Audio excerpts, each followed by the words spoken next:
स्वर्ग की करेंसी।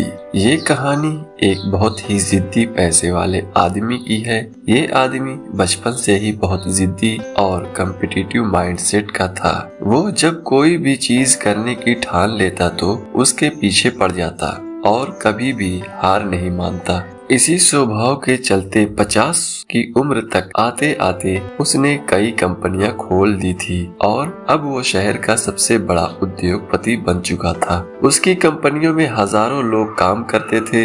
ये उद्योगपति एक दिन अपनी गाड़ी में सफर कर रहा था। ड्राइवर ने उस दिन गाड़ी में कोई गाना बजाने के बजाय एक सत्संग चला दिया। उस सत्संग में कोई धार्मिक गुरु प्रवचन दे रहे थे। वो कह रहे थे कि आप चाहे जितने हाथ पैर मार लो, आप चाहे कोई भी उपाय कर लो, आप दुनिया में जैसे आए थे वैसे ही दुनिया से विदाई लोगे। गुरु ने इस बात को गहराई से समझाते हुए कहा कि आपने जिंदगी भर जो भी कमाया है या जिसके लिए आपने अपनी पूरी जिंदगी खपा दी है, चाहे वो घर हो, धन हो, शोहरत हो या और कुछ भी, वो सब आप अपने साथ कभी नहीं ले जा पाएंगे। अपने स्वभाव के अनुसार व्यापारी इस धर्मगुरु के बोलने को एक चुनौती की तरह स्वीकार कर लेता है। व्यापारी ठान लेता है कि वो इस धर्मगुरु के शब्दों को गलत साबित कर देगा।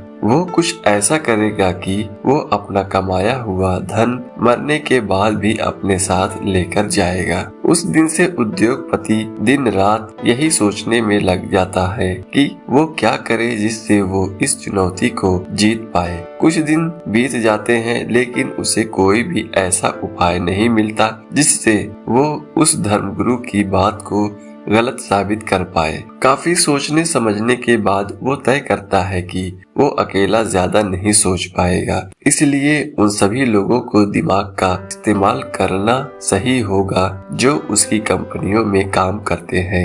एक दिन वो अपने सभी कर्मचारियों को एक जगह एकत्रित करता है और ये अनाउंस करता है कि जो भी उसे मरने के बाद पैसा अपने साथ कैसे लेकर जाना है, इसके लिए कोई आइडिया देगा वो उस व्यक्ति को 1 करोड़ रुपया देगा। उद्योगपति की ऐसी अनाउंसमेंट सुनकर लोग कानाफूसी करने लगते हैं।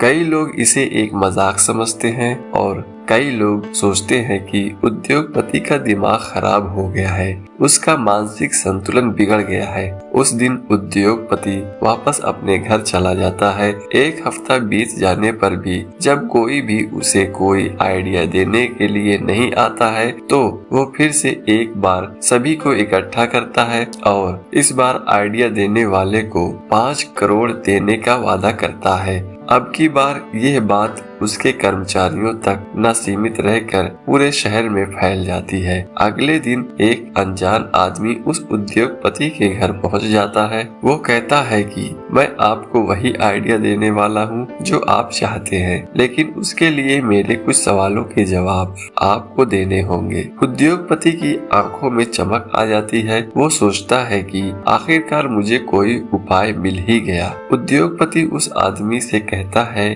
पूछो, तुम्हें जो पूछना है। आदमी उद्योगपति से पूछता है, क्या आप कभी अमेरिका गए हैं? उद्योगपति कहता है, हाँ कई बार। आदमी पूछता है, आप वहाँ पर अपने पैसे कैसे लेकर जाते हैं? उद्योगपति कहता है, मैं एयरपोर्ट पर जाकर उन्हें अमेरिका में चलने वाले डॉलर के साथ बदलवा देता हूँ। आदमी उद्योगपति से एक के बाद एक कई देशों के नाम बताकर यही सवाल करता है और उद्योगपति उसे हर बार जवाब देता है कि वो उस देश की करेंसी को एयरपोर्ट पर एक्सचेंज करवा लेता है ताकि वहां जाकर वो उन पैसों को अपने हिसाब से खर्च कर पाए। बार बार एक तरह का सवाल सुनकर उद्योगपति चिढ़ जाता है और वो उस आदमी से कहता है कि तुम ऐसी बेवकूफों जैसी बातें क्यों कर रहे हो? सीधे सीधे मुझे उपाय बताओ कि मैं कैसे अपने सारे पैसे मरने के बाद भी अपने साथ ले जा पाऊंगा।